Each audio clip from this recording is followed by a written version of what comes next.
창세기 11장 1절부터 9절까지 봉독하겠습니다. 온 땅의 구음이 하나이요 언어가 하나이었더라. 이에 그들이 동방으로 옮기다가 신할 평지를 만나 거기 거하고 서로 말하되 자 벽돌을 만들어 견고히 굽자 하고 이에 벽돌로 돌을 대신하며 역청으로 진흙을 대신하고 또 말하되 자 성과 대를 쌓아 대 꼭대기를 하늘에 닿게 하여 우리 이름을 내고 온 지면에 흩어짐을 면하자 하였더니 여호와께서 인생들에 쌓는 성과 대를 보시려고 강림하셨더라. 여호와께서 가라사대 이 무리가 한 족속이요 언어도 하나이므로 이같이 시작하였으니 이후로는 그 경영하는 일을 금지할 수 없으리로다. 자 우리가 내려가서 거기서 그들의 언어를 혼잡케 하여 그들로 서로 알아듣지 못하게 하자 하시고 여호와께서 거기서 그들을 온 지면에 흩으신 거로 그들이 성 쌓기를 그쳤더라. 그러므로 그 이름을 바벨이라 하니 이는 여호와께서 거기서 온 땅의 언어를 혼잡케 하셨음이라. 여호와께서 거기서 그들을 온 지면에 흩으셨더라. 오늘 이 창세기 11장 본문은 그 유명한 바벨탑 사건입니다.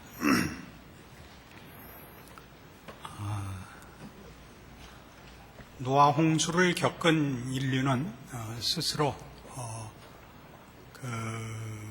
흩어짐을 면하고, 그러니까 재난을 방지하고 자신들의 세상과 역량을 과시하는 의미에서 이 큰 성과 대를 쌓기로 하였습니다. 하나님은 내려오셔서 보시고 이것을 악하게 보시고 다 흩어버리셨습니다. 그리하여 바벨탑은 중도에 그 공사가 중단되고 맙니다. 이게 뭐 그렇게 크게 잘못한 일인가 하는 생각도 들으실 수 있고, 또 더 조심하고 우리가 교정해야 되는 나쁜 선입관은 하나님이 심사위원 같은 하나님같이 생각이 드는 것입니다. 앞에서 이미 노아 홍수를 우리는 겪었고 이제 바벨탑 사건을 보는데 가인이 아벨을 죽이고 이제 도망을 가서 큰 성을 쌓고 문명사회를 만들죠. 그들은 하나님을 믿지 않는 사회가 됐고 하나님이 하나님을 알리시고 믿게 하신 쪽에까지 사회에까지 영향을 미쳐서 이제 모두가 성경식 표현을 하면 육체가 되어버리고 말았습니다. 세상적이 됐죠. 하나님이 모두를 심판하여 멸하셨습니다. 노아와 그의 식구만 남겼죠. 그리고 이제 노아의 후손들로 시작한 새로운 인류도 아담이 지은 죄로 인한 원죄에서 벗어나지 못하는 형편이라서 자신들의 뜻과 생각을 유일한 삶의 목표와 내용으로 아는, 그래서 하나님을 외면하고 사는 삶이 되었고 하나님은 심판하신 셈입니다. 이 일의 중요성은 하나님께서는 이렇게 가만히 지켜보시다가 잘하면 상을 주고 못하면 벌을 주시는 분으로 하나님의 세상과 역사와 인생의 간섭이 굉장히 적게 느껴지는 편견입니다. 하나님은 그것보다 훨씬 적극적이고 강하고 크고 세밀하게 간섭하신다 하는 것을 확인해야 됩니다. 왜냐하면 이 노아 홍수나 바벨탑 사건에서 보는 바와 같이 두 사건이 다 공히 죄 지은 인간은 하나님 없이 인간의 선과 행복을 자기의 생각대로 추구하고 있고, 하나님이 천지를 창조하시고 인간을 만들 때부터 인간에게 계획하시고 뜻하신 하나님의 계획과 뜻이 있습니다. 하나님만이 우리의 선과 행복의 근원이시요 보호자가 되실 수 있습니다. 그러니까 사람들이 계속 자신들의 뜻을 고집하여 하나님 없이 헛된 답을 구하는 문제를 하나님께서 놓아두시지 않고 심판하시는 것 이상으로 하나님만이 답이시고 하나님만이 주인이시라는 것을 인간의 과오와 무지와 실패 계속 간섭해 들어오고 계신다 하는 것이 노아 홍수와 바벨탑 사건인 것입니다.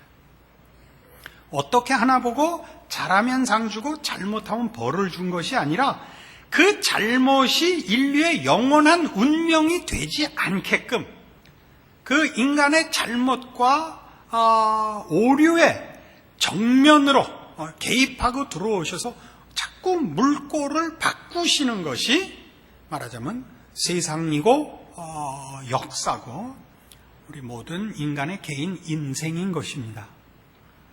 말하자면 우리는 성경을 읽을 때 성경이 전체 세상에 대해서 얘기하는 것이 아니라 세상 역사는 우리 일반 역사에서 배우는 것 같이 굴러가고 성경은 그 중에 하나님의 백성들만을 대상으로 그들에게만 개입하신 특수한 것으로만 치부하는 그 일종의 편견이 있다고요.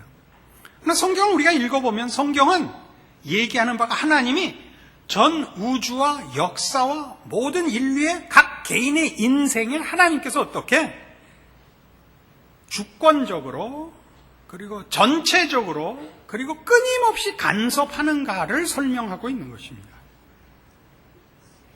이따가 좀 더 구체적인 얘기를 하겠습니다만 이런 식의 성경의 가르침에 대하여 새로운 시각을 가지고 성경을 볼 필요가 있습니다. 그래서 노아 홍수에서 노아를 구출하는 것은 노아와 심판받은 사람들을 구별하는 것 이상으로 심판받아 다 죽을 인류를 노아에게 은혜를 베풀어 남기시는, 그러니까 저들의 파멸과 심판을 인류의 운명으로 자초하는 인간들의 반항과 무지대로 놓아두시지 않는 하나님의 개입이 인류를 노아를 통하여 구원해내는 하나님의 손길로 등장하는 것이고, 바벨탑 사건도 동일합니다. 바벨탑 사건이 어떻게 동일한 내용을 가지고 있는가 봅시다. 이 바벨탑 사건은 아까 노아에서도 노아가 아담 자손의 족보 속에서 아담의 후손들이 다 죽는 속에서 그 죽어 마땅한 속에서 하나님의 은혜로 하나님이 개입하여 그 족보를 다 멸망시키지 않도록 하시는 손길이었듯이 바벨탑 사건에도 동일한 하나님의 개입이 등장을 합니다. 이렇게 등장을 하죠. 이것도 셈의 노아의 세 아들인 셈의 족보 속에 등장을 합니다. 창세기 10장 1절은 노아의 족보를 소개하면서 노아의 세 아들 셈과 함과 야벳의 후예를 소개하는데 앞에 야벳과 함을 소개하고 마지막에 21절부터 셈의 족보를 기록합니다. 21절 봅시다. 셈은 에벨 온 자손의 조상이요 야벳의 형이라 그에게도 자녀가 출생하였다. 이렇게 출발을 하는데 셈의 자손 중에 제일 중요한 사람은 에벨인 것입니다. 그래서 셈은 에벨 온 자손의 조상입니다. 근데 에벨이 왜 중요한 사람인가? 22절. 셈은 엘람과 아수르와 아르박삿과 룻과 아람을 낳았는데 아람은 우수와 훌과 게델과 마스를 낳았고 아르박삿은 셀라를 낳고 셀라는 에벨을 낳았습니다. 여기 에벨이 등장합니다. 그러니까 4대째입니다. 셈으로부터 따져서 4대째에 에벨이 등장하는데 에벨은 두 아들을 낳았습니다. 하나는 벨렉이고 하나는 욕단입니다. 그런데 그 25절 에벨은 두 아들을 낳고 하나 이름을 벨렉이라 하였으니 그때의 세상이 나뉘었으며 벨렉의 아우의 이름은 욕단이라 이렇게 나옵니다. 에벨이 중요한 것은 에벨에게 두 아들이 있었는데 그때 세상이 둘로 나뉜답니다. 그러면서 이 족보는 둘째 아들 욕단의 족보를 기술합니다. 욕단은 누굴 낳고 누굴 낳고 누굴 낳고가 이어져서 셈의 자손의 족보로 31절에 끝을 맺습니다. 그리고 바벨탑 사건이 나오고 11장 10절에 다시 셈의 족보가 소개됩니다. 셈의 후예는 이러하니라. 그죠? 셈은 아르박삿을 낳았고 아르박삿은 셀라를 낳았고 셀라는 에벨을 낳았습니다. 그리고 15절 에벨은 16절 벨렉을 낳았고 이 족보에서는 17절 벨렉의 족보를 소개합니다. 그러니까 앞에는 뭐였죠? 욕단의 족보였죠. 셈의 후손이지만 에벨의 두 아들 중에 욕단의 족보였고 11장 10절 이하에서 소개하는 것은 에벨의 첫째 아들 벨렉의 족보를 소개하는데 이 족보에서 누가 나오느냐 하면 26절 데라는 70세 아브라함과 나홀과 하란을 낳았더라 해서 우리가 아는 믿음의 조상 아브라함의 족보를 이루는 것입니다. 바벨탑을 쌓은 자들은 누구냐 하면 그런 의미에서 에벨의 둘째 아들 욕단으로 이어진 그 후손들일 것입니다. 그러나 이 속에 말하자면 이건 다 누구냐면 노아의 후예요, 셈의 자손이요, 에벨의 두 아들입니다. 그죠?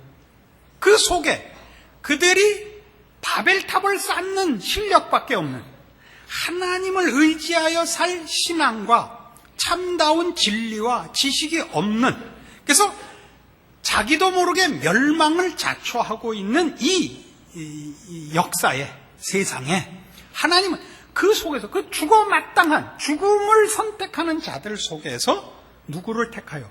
벨렉을 택하여 그 가계 속에 아브라함을 준비하고 계시고 그를 통하여 이제 뭘 만들 것입니까? 모든 족속이 복을 받도록 하실 것입니다. 이 역사를 보는 우리의 눈입니다. 이 바벨탑을 쌓을 때 이 쌓은 사람들의 목적이 무엇이죠? 11장 4절에 이렇게 나옵니다. 우리 이름을 내고 지면에 흩어짐을 면하자. 행복과 안전과 하여튼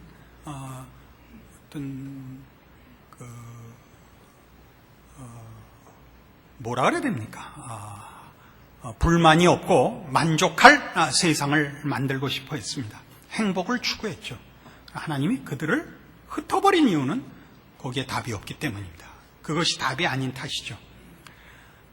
아브라함을 불렀을 때 뭐라고 약속하시죠? 우리는 창세기 12장 2절에 아브라함을 이렇게 부른 것을 봅니다. 내가 너로 큰 민족을 이루고 네게 복을 주어 네 이름을 창대케 하리니 너는 복의 근원이 될지랍니다. 그러니까 이 11장 4절에서 보는 바벨탑을 쌓는 인류가 추구했던 것과 동일한 약속을 하나님이 아브라함에게 주십니다.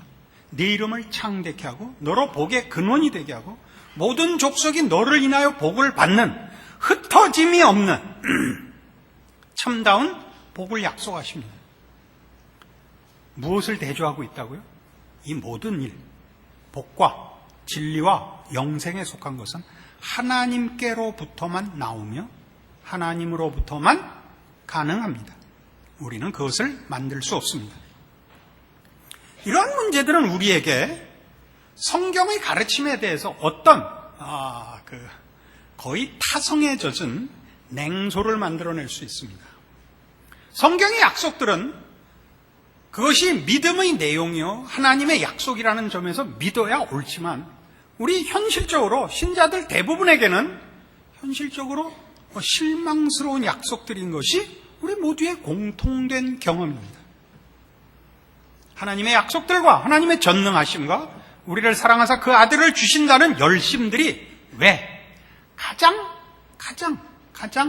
단순한 소원도 이루어 주시지 않는가? 다른 건 다 그만두고 이 더운 여름에 더도 말고 32도만 이상만 올라가지 않게 해주실 수는 없는가? 우리 다 같이 합심하여 기도하면 혹시 되지 않을까? 기왕 34도가 되면 습도를 낮춰주시면 안 돼요. 좋다. 그럼 에어컨 틀고 살겠다.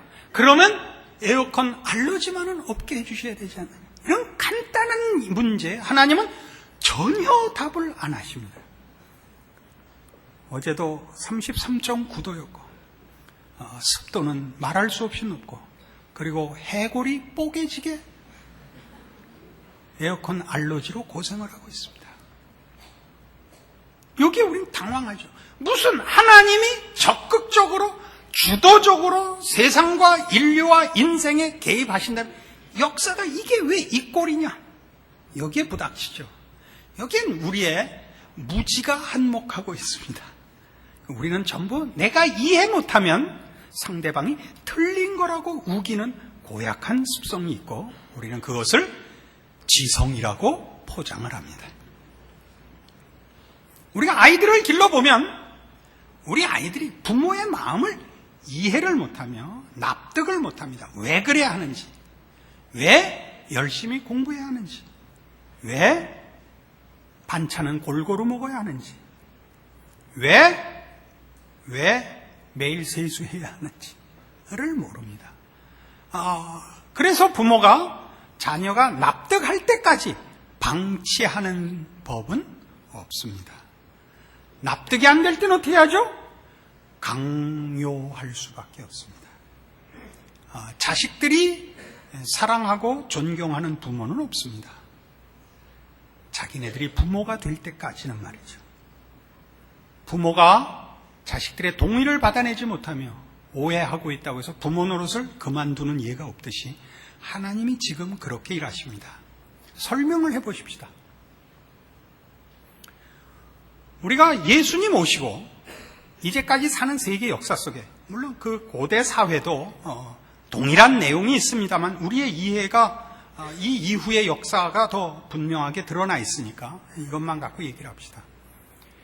인류의 역사 속에 얼마나 많이 인류가 여러 번 바벨탑을 쌓았는지 아십니까?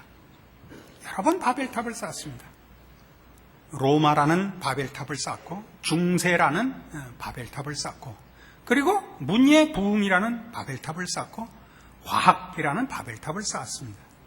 그러니까 인류 2000년 신약 역사 속에 인류가 시도한 모든 이것은 답이다. 이것이 영원한 진리다 했던 것이 2000년을 여태껏 관통하여 아직까지도 정답인 것은 하나도 없다는 것이 역사의 증언입니다. 로마도 아니었고 중세의 종교, 기독교 신앙이 교권이 세상권 위에 서는 방법도 아니었고 문예부흥으로 인하여 발흥한 계몽과 과학도 아니었습니다. 우리는 인간들이 답이라고 제시한 것들이 얼마 지나지 않아서 답이 아니고 그것이 어느 특정한 시대에 특정한 지역에서만 말이 통하고 전 인류와 역사에 대한 답으로서는 부족하다는 것을 2000년 역사 내내 확인했습니다. 그래서 사실 서구는 절망하고 있습니다. 서구는 우리 이 동양권이나 서구가 아닌 남미나 아프리카나 아시아권에 있는 사람들이 생각하는 것과 전혀 다른 현실에 와 있는데 비서구에 속하는 모든 사람들은 문명이 아직도 답이라는 생각을 갖고 있어서 그렇습니다. 서구는 문명이 답이 아니라는 걸 저들이 뼈저리게 느꼈기 때문에 저들은 절망하고 있습니다. 그들의 삶에 있어서 신앙에 있어서 그렇습니다. 서구 사회에 여러분이 여행을 가보시면 저들이 얼마나 이렇게 낙심과 절망에 쩔어 사는지 여러분 쉽게 보실 수 있습니다. 저들은 옛날에 한참 왕성했던 유족들로 먹고 삽니다. 그 유족 속에는 물론 당연히 교회도 있습니다. 그래서 교회에 교인은 모이지 않고 관광객만 모이고 있습니다.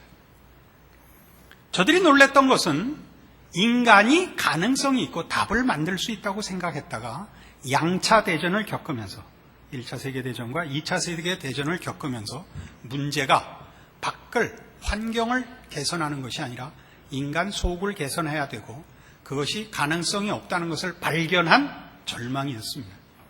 그러나 지금 우리 후진국들은 그 문명이라는 것이 서구가 그때 그랬던 것처럼 기독교 신앙의 한 답이고 허락한 특권인 줄로 알고 있기 때문에 후진국들은 그 절망하고 포기한 서구 사회의 문명에 대한 아직도 기대와 희망을 가지고 힘차게들 살고 있습니다. 사실은 20세기 초반에 서구 사회가 이런 자신 있는 답을 내놨었습니다. 이 시대가 가기 전에 전 세계 복음화가 가능하다라는 선교 보고를 했었습니다.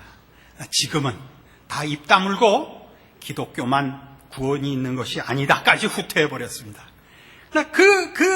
야심만만하고 자신의 찾던 구호가 한국엔 얼마나 많습니까? 전 세계 모든 민족에게 선교사를 보내자부터 시작해서 한국을 하나님의 십자군으로 새 예루살렘으로 만들자 등등 아주 자신만만하고 기대에 찬 믿음의 구호들과 기대가 있습니다. 왜요? 하나님의 일하심을 아직 우리는 제대로 알지 못하고 세상적인 성공, 형통, 세상적인 영향 같은 것과 하나님이 일하시는 것이 어느 만큼 혼합되어 있는지 아직 모르고 있습니다. 이런 일들은 아직 그것을 몰라서 힘있게 구호를 외치는 교회나 어떤 개인들에게는 그것이 큰 힘이 되지만 여러분 모두가 경험했다시피 죄 오는 사람들이 이쪽이에요. 이 전자는 거의 없어요. 후자들인데 그것이 다가 아니요. 에 속하는 사람들이죠. 냉소적이 되죠. 누가 펄펄 뛰면 뛰어봤자 관절염밖에 안 걸려. 다 알고 있는 거예요. 이게 뭔가? 복음주의 교회들을 가보십시오. 전도하고 봉사하고 그런 교회는 다 믿은 지 한 3개월 안팎된 사람들이 다 길길이 날뛰고 2년만 되면 다 저쪽에 뒤비져서 언제 자빠지나 서로 내기하고 있는 게 나는 이제 제가 2주 남았다고 생각한다. 난 3주다. 이거 하고 있다. 우리 모두가 그러고 있다고요. 이것은 정당한 일이 아닙니다. 그러나 여기에 말하자면 우리가 무엇을 실패하고 어디에 문제 있는가에 대한 정당한 진단을 내릴 증상들이 있습니다. 뭐죠? 하나님은 어떻게 일하시는가? 하나님 일을 안 하시는가? 이 근본적인 질문을 해야 되고 거기에 대한 답이 오늘 여기에 있는 것입니다. 하나님은 일하십니다. 하나님이 이미 노아와 함께 일하셨고 이제 아브라함과 함께 일하시며 바벨탑 사건에 관여하셨고 노아 홍수로 관여하셨습니다. 무슨 관여라고요? 최후의 심판자로 서 있는 정도가 아닙니다. 어떻게 하나 두고 보고 상벌을 내리시는 분이 아니라 인류가 하나님의 뜻과 동떨어진 대로 아주 가지 못하도록 개입하시며 부정적이고 소극적으로 개입하실 뿐만 아니라 긍정적이고 적극적으로 인류를 하나님의 뜻과 복주심으로 인도하시려고 개입하시고 그의 모든 의지와 열심을 내시는 분입니다. 그런데 왜 이 꼴이냐고요? 우리는 이미 2000년 전에 이 일을 경험했습니다. 예수님이 오셨을 때 모두가 그를 조롱하고 그를 십자가에 내준 이유가 뭐였죠? 우리의 기대와 달랐기 때문입니다. 우리는 어떤 메시아를 원하는 것입니까? 우리는 1차적으로 고통을 면해주는 메시아, 내 욕심을 채워주는 메시아를 찾고 있죠. 하나님 뭐라 그러는 거예요? 하나님의 뜻을 이루는 메시아를 준비하고 계시며 하나님의 뜻은 우리 생각과 다릅니다. 여러분 자녀들이 왜 여러분한테 대들고 뭐라 그러는 거예요? 왜? 싫어하는 거 하려니까. 싫어하는 거 뭔데요? 숙제하고 놀아라. 논 다음에 숙제하지 말고 숙제부터 하고 놀아. 이 간단한 일을 갖고 싸우는 겁니다. 밥 먹을 때 쩝쩝거리지 마라. 나는 쩝쩝거리는 소리를 들어야 맛이 있습니다. 너 맛있게 먹지 마라. 그러면 안 먹겠습니다. 굶어 뒤져라. 이 싸움을 왜 반복하는 거예요? 인간은 처먹는 것이 다가 아니기 때문이고 먹는 것 하나에도 그 사람의 수준이 드러나고 사람은 힘있고 돈을 가지고 있다고 해서 존경을 받는 것이 아니라 인간다움으로 평가를 받기 때문에 부모가 못 참고 싸우는 것입니다. 자식들은 열심히 부모가 돌아가시기를 위하여 기도하고 부모는 자식을 고쳐놓기 전에는 이 몸을 데려가시지 말기를 기도해서 가정에는 평화가 없습니다. 그죠? 아닌 것 같은 표정을 짓는 분들은 애들이 다 죽었거나 없는 거죠. 우리 현실에서도 보면서 하나님이 그렇게 일하시는데 우리 애가 나한테 그러듯이 지랄을 떠는 거죠. 안 그래요? 하나님은 어떻게 하시는 거예요? 하나님이 예수 그리스도를 보내 뭐라는 거예요? 속을 고치는 거죠. 우리 안에 거룩을 채우시겠다는 거죠. 성경은 이렇게 얘기하잖아요. 로마서 5장입니다.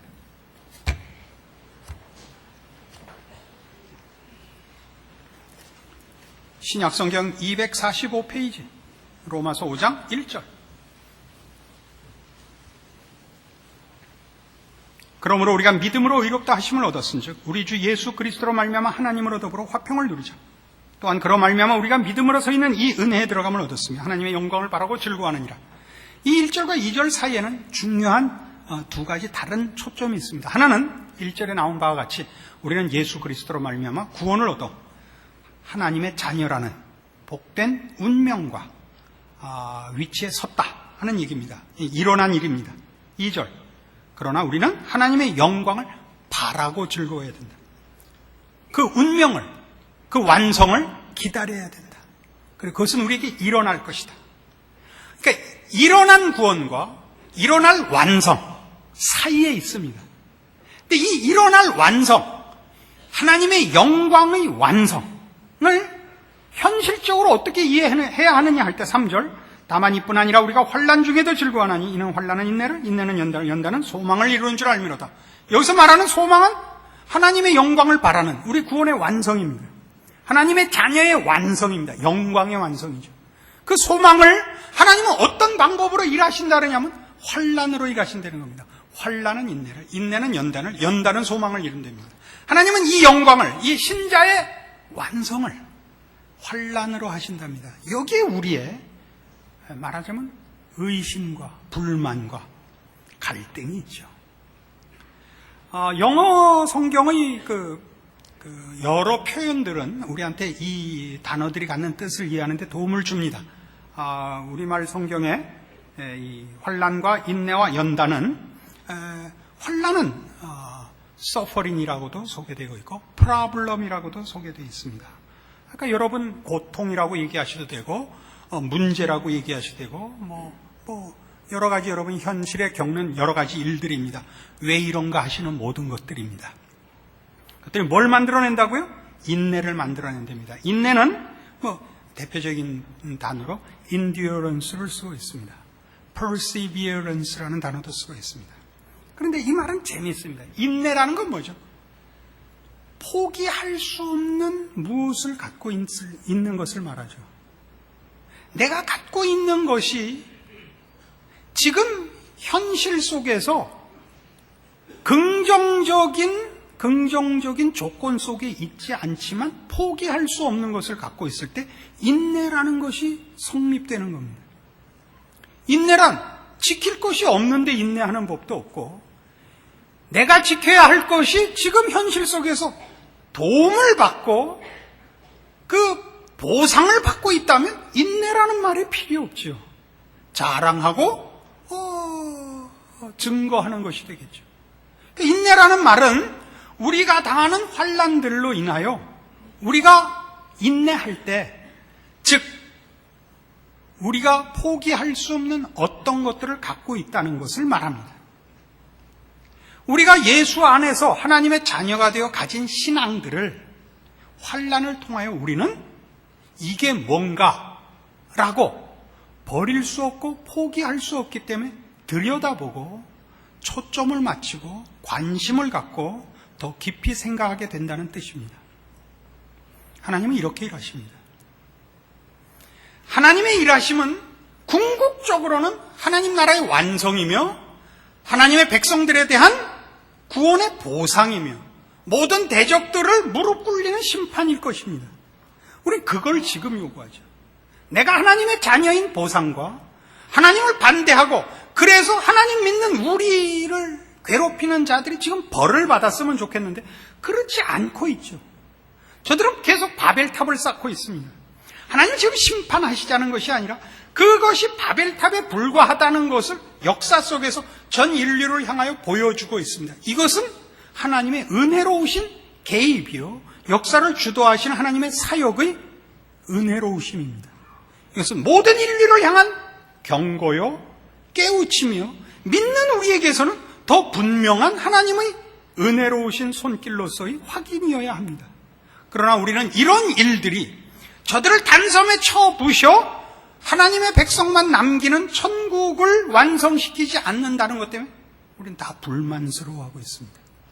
게다가 하나님이 그의 백성들을 환경적으로 고통을 면제해 주는 것으로 하나님의 백성의 완성을 도모하는 것이 아니라 내적이요, 인격적이요, 신성의 충만으로 인도하기 위하여 환난을 통하여 인내케 하는, 고민하며 생각하며 확인하는 길을 걷게 하신다는 걸로 다 아우성인 것입니다. 다 아우성입니다. 여러분 자녀들이 그러듯이. 이런 내용은 이 인내가 연단으로 간다는데 더 두드러집니다. 연단이라는 표현은 영어 번역본에서 이렇게 여러 가지 단어를 씁니다. experience라는 단어를 씁니다. 경험을 얻는다. 아까 여기 어떤 지혜가 생긴다 이렇게 얘기할 수 있습니다. character라는 단어도 씁니다. 어떤 특성을 만들어낸다. 그러니까 신자의 신자다운 것을 만드는 거죠. 프로프라고도 표현이 되어 있습니다. 증거가 된다. 아하, 이걸 만드시려고 그러는구나 라는 증거가 됩니다. 그 경지에 오셔야 됩니다. 인류 역사는 다만 하나님이 지켜보고 계시는 정도가 아니라고요. 하나님은 주권적으로, 주도적으로 역사와 인류를 간섭하고 계십니다. 계속 세상에 경고하고 계십니다. 저들이 쌓는 바벨탑을 계속 무너뜨립니다. 인류가 돌이킬 수 없는 자리에까지 가지 못하도록 계속 인류 역사를 간섭하셔서 돌이켜보십시오. 세계 역사에 어떤 나라나 어떤 운동이나 어떤 사상이나 어떤 이념이 이 전 역사를 관통하여 아직까지도 발언권을 갖고 있고 아직까지도 존재하고 있는 것이 있습니까? 어느 기관이, 어느 나라가 그렇습니까? 없습니다. 단 하나 있습니다. 교회입니다. 교회. 2000년 내내 하나님은 교회만 이것이 영원한 진리와 답을 갖고 있다는 것을 보여주시고 어떤 나라도 어떤 체제도 어떤 기관도 조직도 운동도 답이 아니라는 걸 보여주고 계십니다. 교회는 어떤데요? 여러분 알다시피 교회는 엉성하게 짝이 없습니다. 교회가 우리가 역사 속에서 보듯이 얼마나 많이 그 믿음의 고백과 달리 현실과 타협하며 내세운 명분과 달리 치사하게 살아왔는가 하는 걸 역사가 증언합니다. 괜찮은 교회가 옛날에 몇 개 있고 필라델피아 교회 그리고 남포교회 이렇게 2개밖에 역사 속에 없었다는 거예요. 응? 그럼에도 불구하고 하나님이 교회만을 전 역사를 통하여 여기가 답이다라고 세상 앞에 그 책임과 위치를 증거하고 계시는 겁니다. 교회는 세상 앞에 중세시대 때는 한번 큰 소리를 치긴 했습니다만 사실은 전 역사를 통하여 교회는 주목받지도 못했고 세상 앞에 힘을 가지지 않았습니다. 영향을 가지는 것과 힘을 가지는 것은 다릅니다. 우리는 영향력을 가져야 됩니다. 교회가 가지는 영향력은 하나님께서 그 아들 예수를 보내어 십자가에 못 박게 하신 것과 동일한 방법과 하나님의 일하심입니다. 예수님께서 십자가에 죽으시는 것을 해는 모두가 도망갔고 예수님께서 우리 죄를 대신했으나 우리는 그를 비난했고 우리가 예수를 믿노라라는 죽음을 각오한 신앙으로 나간다고 해서 우리의 대적들이 기가 꺾이거나 심판받지 않았습니다. 현실적으로. 하나님은 이 방법으로 일하십니다. 그래서 이 요한복음 16장에 가시면 예수님께서 이제 십자가를 지시기 직전에 제자들에게 이런 얘기를 합니다. 176페이지 신약성경 요한복음 16장 32절. 보라 너희가 다 각각 제 것으로 흩어지고 나를 혼자 둘 때가 오나니 벌써 왔도다. 그러나 내가 혼자 있는 것이 아니라 아버지께서 나와 함께 계시느니라. 이것을 너희에게 이르면 너희로 내 안에서 평안을 누리게 하려 함이라. 세상에서 너희가 혼란을 당하나 담대하라. 내가 세상을 이겼노라. 여러분은 도무지 하나님이 편드는 것 같지 않고 여러분의 존재가 아무 가치가 없어 보이고 세상 앞에 여러분의 무슨 영향력과 의미가 있나 싶으실 겁니다. 왜요? 여러분이 기대하는 신앙의 어떤 보상도 경지도 여러분 스스로도 만족시키지 못하기 때문입니다. 하물며 자기가 항복 못하는데 세상이 항복하겠습니까? 이웃이 항복하겠습니까?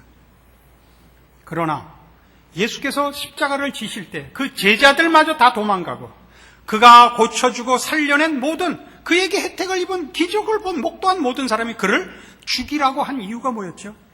그들이 기대했던 메시아와 모습이 달랐기 때문입니다. 힘을 가진 메시아, 정복자 메시아, 환경을 고쳐주는 메시아가 아니었습니다. 그럼 우리를 위해 죽는 어린 양이었습니다. 우린 그렇게 하나님의 손길입니다. 교회는 세상이 볼 때 별거 아닌 것 같습니다. 우리는 더더욱 그렇습니다. 그렇지 않습니다. 성경의 가장 대표적인 기적을, 성경에 기록된 기적 속에서 대표적인 기적을 들라면 저는 오병이어의 기적을 들겠습니다.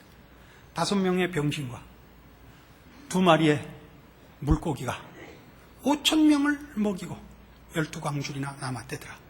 컨테이너였나요? 하나님 그렇게 일하십니다. 불만이십니까? 예수님이 뭐라 그랬다면 나 혼자 있지 않다. 아버지께서 나와 함께 하신다.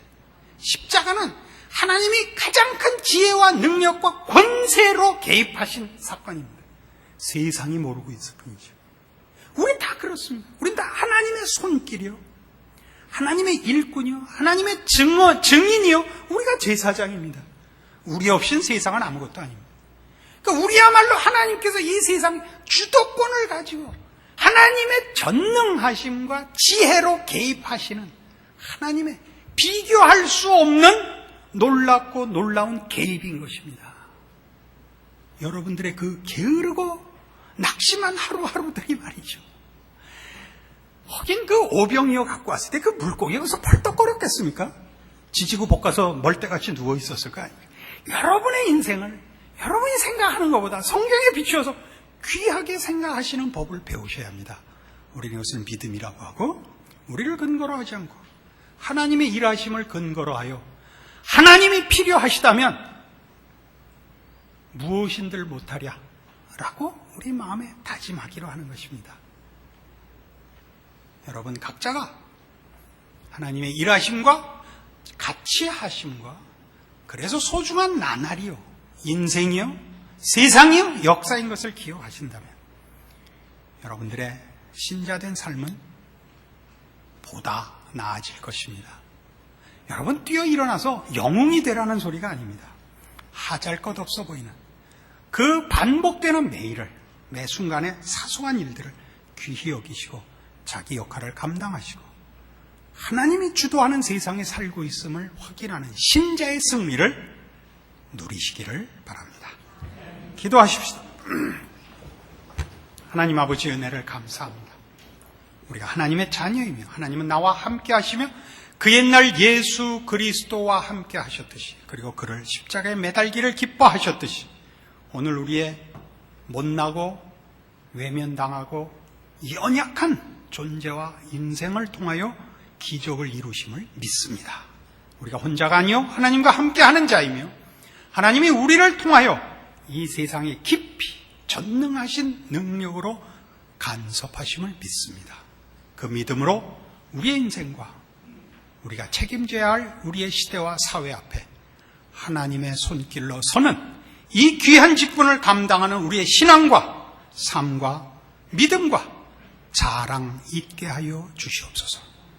지금은 우리 주 예수 그리스도의 은혜와 하나님 아버지의 극진하신 사랑과 성령님의 교통하심이 하나님을 아버지라 부르며 사는 신자의 귀한 책임과 의미와 자랑을 확인하고 충성과 승리를 약속하고 돌아가는 심령들 위해 영원토록 함께 있을지어다.